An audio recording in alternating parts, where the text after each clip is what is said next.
ইযা যুকিরাল্লাহু ওয়াজিলাত কুলুবুহুম ওয়া ইযা তুলিয়াত আলাইহিম আয়াতুহু যাদাতুহুম ঈমানা।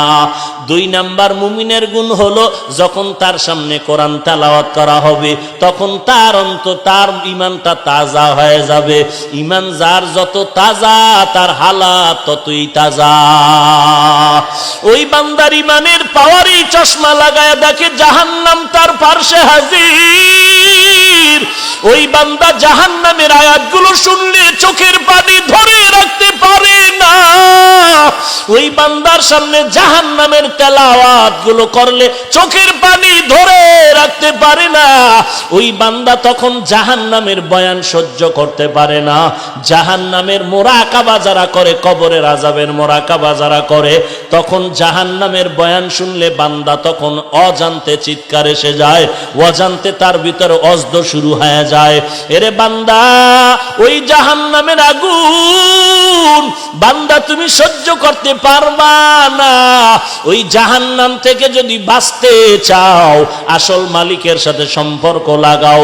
আসল মালিক আল্লাহর সাথে সম্পর্ক করার জন্য 1 নাম্বার কাজ কোরআন তেলাওয়াত করো, 2 নাম্বারে বেশি বেশি নামাজ আদায় করো।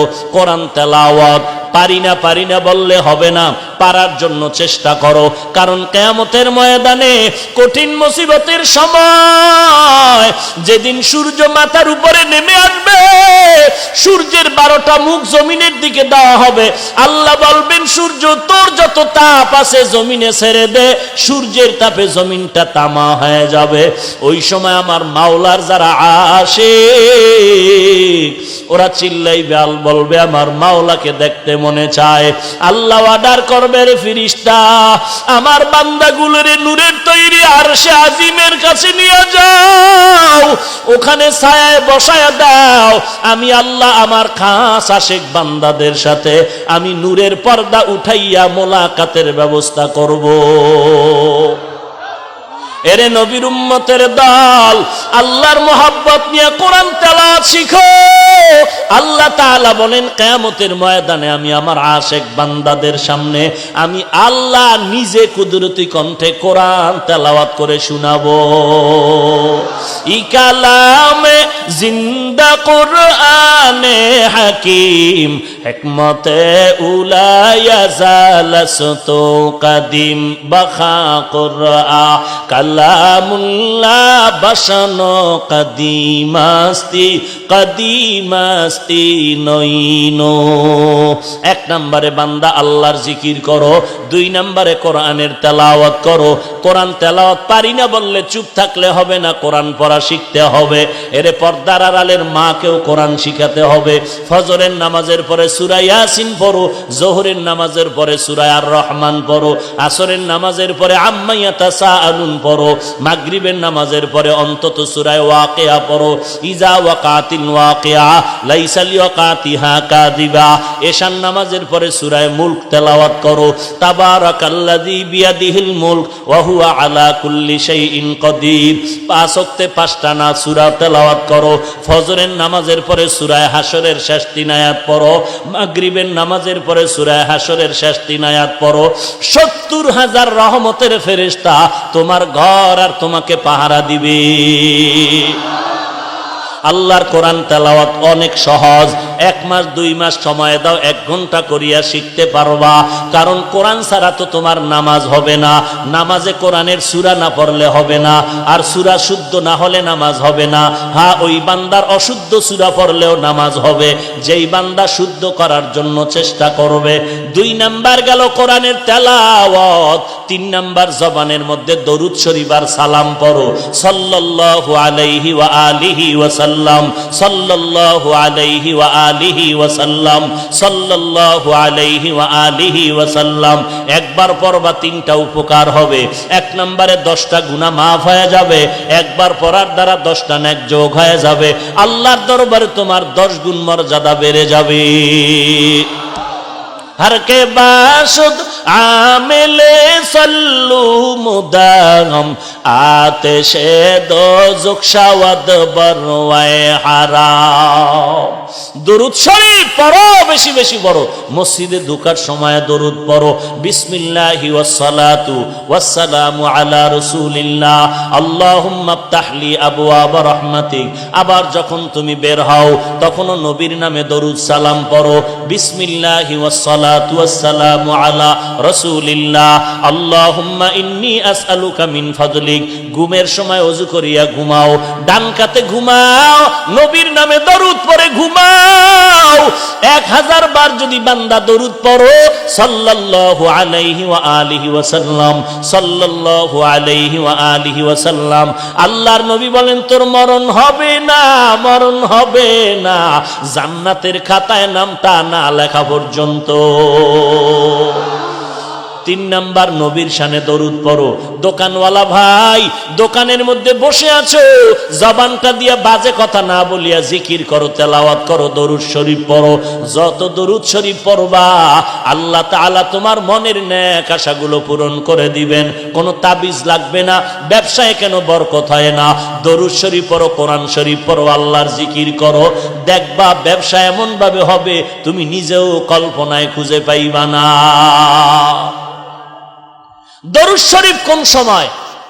শুধু জেলাফি দিবে ওই সময়, অনুষ্ঠানে, না সব সময়? নবীর দরুদ কম হবে না বেশি? বলেন। তাহলে বেশি যদি পড়ো, বসিয়াও পড়ো, দাঁড়ায়া পড়ো, শুয়ে আসো পড়ো, নাকি শুয়ে থাকলে হবে না? তো নবীর দরুদ পড়লেই কিয়াম করা লাগবে, পাইছো কই? দাঁড়াইয়াই নবীর দরুদ পড়া, নবীর দরুদ পড়লেই দাঁড়াইতে হবে। তো নবীর দরুদ যদি বেশি পড়তে চাও তাহলে দাঁড়ায় দাঁড়ায় ঘুমাবি, শুইতেও পারবি না। এবার ফতুয়া দে, কেউ যদি শুয়া শুয়া নবীর শানে দরুদ পড়ে গুনাহ হবে? দরুদ পড়লেই দাঁড়াইতে হবে, কই পেয়েছো?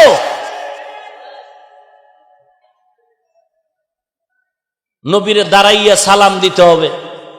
আর তুমি ইয়া নবী সালামু আলাইকা, ইয়া রাসূল সালামু আলাইকা, ইয়া হাবিব সালামু আলাইকা, সালাওয়াতুল্লাহ আলাইকা, এই কবিতা কোন হাদিসে পেয়েছো? একটা হাদিস দেখাও। তোমরা দেও, তাতে দ্বন্দ্ব নাই। তোমার কবরে তুমি যাবা, তোমার ফিডা তুমি খাবা, দ্বন্দ্ব করে লাভ আছে? যদি আমারে গালি দাও তখন আমি প্রশ্ন করব, কোন হাদিসে পাইছো নি দেখাও, আমিও করব। কোন নবীর সাহাবী করছেনি এইরকম, সালাম দিছেনি দেখাও, আমিও দিব। যদি বলো না তো আমিও না। আর যদি গালি না দাও তো তোমার পথে তুমি, আমার পথে তুমি, কারো কোনো কথা নাই। তোমার পথে তুমি চলো, আমার পথে আমি চলি। যখনই আমাকে বলবা ইয়া নবী সালামু আলাইকা দাঁড়াইয়া না দিলে কাফের, তখন তোমাকে কিছু কথা বলতেই হবে। নবীজির উপরে দরুদ কম না বেশি? এখানে যত আশেকে রসুল আছেন নবীর উপরে দরুদ কম না বেশি? বেশি পড়তে গেলে তো মানুষ বেশি টাইম কাটায় কি দাঁড়াইয়া, বইসা না শুইয়া? এখনো বুঝেন নাই? মানুষ তো 3 অবস্থায় থাকে, হয়তো দাঁড়ানো, হাঁটা, না হয় বসা, না হয় শোয়া। মানুষের বেশি টাইম কাটে এই 3 অবস্থার কোন হালাতে? শোয়া অবস্থায়, ঠিক নেই? এখন যদি বান্দা শুয়ে শুয়ে নবীর শানে দরুদ পড়ে সওয়াব হবে না? তো দরুদ শরীফ পড়লে সালাম দিলেই দাঁড়াইতে হবে, কই পেয়েছো? মাস্তানি করো। আমরা তো তোমাকে নিষেধ করি না, তুমি সারা 24 ঘন্টা দাঁড়ায় থাকো, কে নিষেধ করে? পইরে গেলে গলায় রশি লাগায় দাঁড়াও, পইরে না যাও। তোমার বাপের ওয়াদা মানো, এটা তোর বাপের ওয়াদা, এটা নবীর ওয়াদা না, সাহাবীর ওয়াদা না, এটা তোর বাবার ওয়াদা।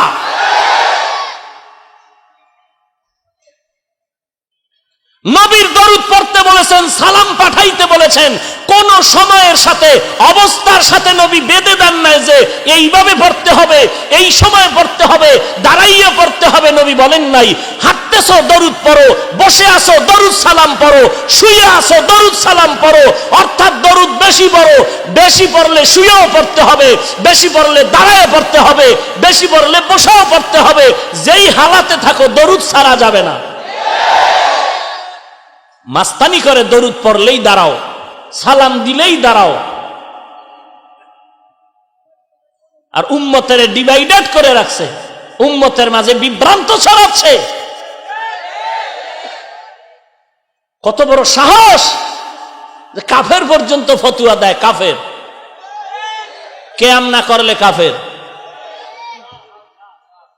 আমরা জানাজায় দাঁড়ায় দরুদ শরীফ পড়ি না, তো হইল তো তোর বাপেরটা হয় না, এই তো তোর বাবারটা হয় না, এই জন্য আমরা তোর বাবারটা মানি না, আমরা মদিনারটা মানি, আমরা সাহাবায়ে কেরামেরটা মানি, তোর বাবারটা মানি না।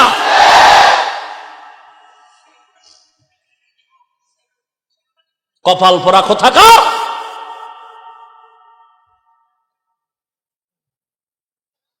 একজন সাহাবী দাঁড়াইয়া নবীর ইয়া নবী সালামু আলাইকা দিয়েছেন, একটা প্রমাণ দাও, কালকে থেকে কেউ না করলে আমি করব, একটা প্রমাণ দাও, একটা হাদিস দেখাও। এই আগ্রসী দেওয়ানবাগী যত পীরের গোষ্ঠী আছে সবাই কিন্তু আবু হানিফারে মানে না। কোন বাপের বেটা থাকলে বল আবু হানিফা কেন ইয়া নবী সালামু আলাইকায় দাঁড়াইয়া করেন নাই, একটা প্রমাণ দাও। ইমাম শাফি করেন নাই কেন, ইমাম মালিক করেন নাই কেন, ইমাম আহমদ বিন হাম্বল করেন নাই কেন, ইমাম বুখারী করেন নাই কেন, ইমাম তিরমিজি করেন নাই কেন, ইমাম মুসলিম করেন নাই কেন? দাঁড়াইয়া দাঁড়াইয়া ইয়া নবী সালামু আলাইকা, ইয়া রাসূল সালামু আলাইকা, ইয়া হাবিব সালামু আলাইকা, সালাওয়াতুল্লাহ আলাইকা, এগুলো বললে যদি আল্লাহ খুশি হয়, এত বড় বরকতের কাজটা ইমাম বুখারী করেন নাই কেন? এত বড় বরকতের কাজ ইমাম তিরমিজি করেন নাই কেন? ইমাম আবু হানিফা করেন নাই কেন? এখান থেকে আমাদের দলিল ফাইনাল, তারা যেহেতু করেন নাই, আমার বাবায় বললে করব না।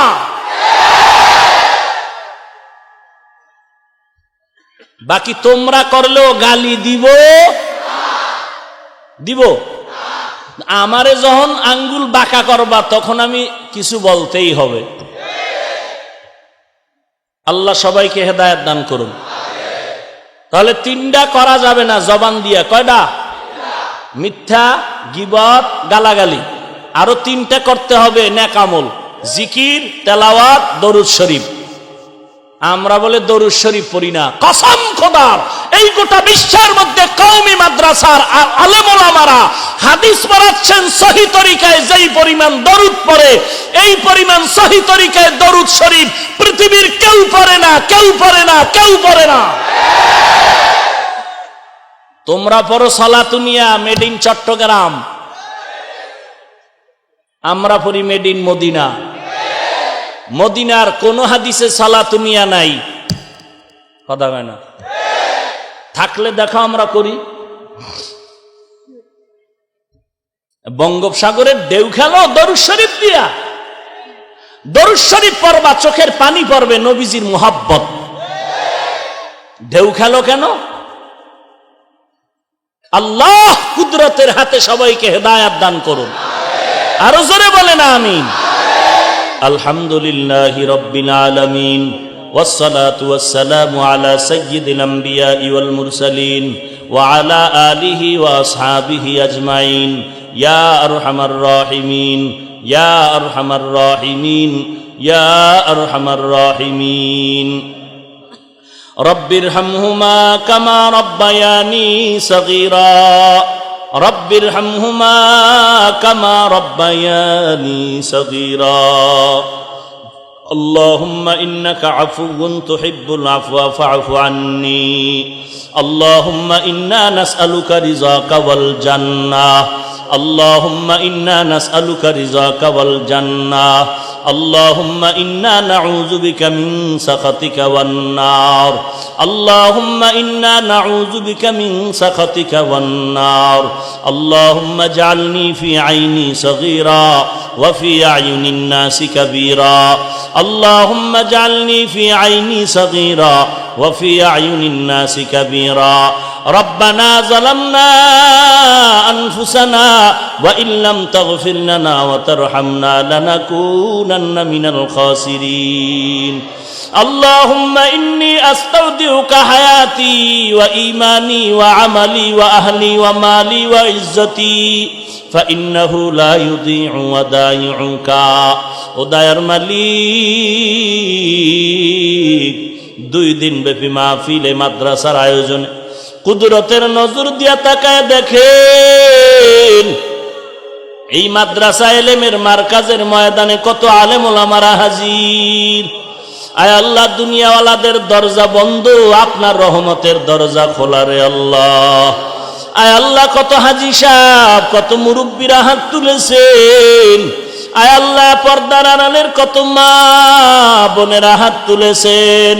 আয় আল্লাহ, কত ব্যবসায়ী, কত চাকরিজীবী, কত ছাত্র ভাই, কত যুবক ভাই, কত ছাত্র ভাই তলিবুল ইলমরা হাত তুলেছেন। আয় আল্লাহ, আমরা সবাই জাহান্নামের আসামি, জীবনটা গুনাহে কাটায় দিয়েছি রে মালিক। গুনাহের দিকে তাকাইলে বড় লজ্জা পাই। গুনাহের কারণে আমার হাত না পাক, আমার জিহ্বা না পাক, আমার চোখ না পাক, আমার অন্তর না পাক। ও আল্লাহ, আপনার রহমতের দরজায় আরশি ফিরাইয়া দিয়েন না রে মালিক। গুনাহগার বলে তাড়ায় দিলে আমাদের যাওয়ার মতো আর কোনো দরওয়াজা নাই। ও আল্লাহ, আমরা তো আপনার আদরের নবীর উম্মত, মেহেরবানি করে আমাদের জীবনের সব গুনাহগুলো মাফ করে দেন আল্লাহ। আয় আল্লাহ, মাহফিল নাজাতের ওসিলা বানায়া দেন, এলাকার ঘরে ঘরে শান্তি দান করেন। আয় আল্লাহ, মাদ্রাসার মোহাব্বত সবার অন্তরে ঢুকায় দেন। আয় আল্লাহ, সবাইকে দিনের খাদিম হিসাবে কবুল করে নেন, আয়োজনকারীদের কবুল করে নেন, সহযোগিতা যারা করেছেন, দান সৎকা করেছেন কবুল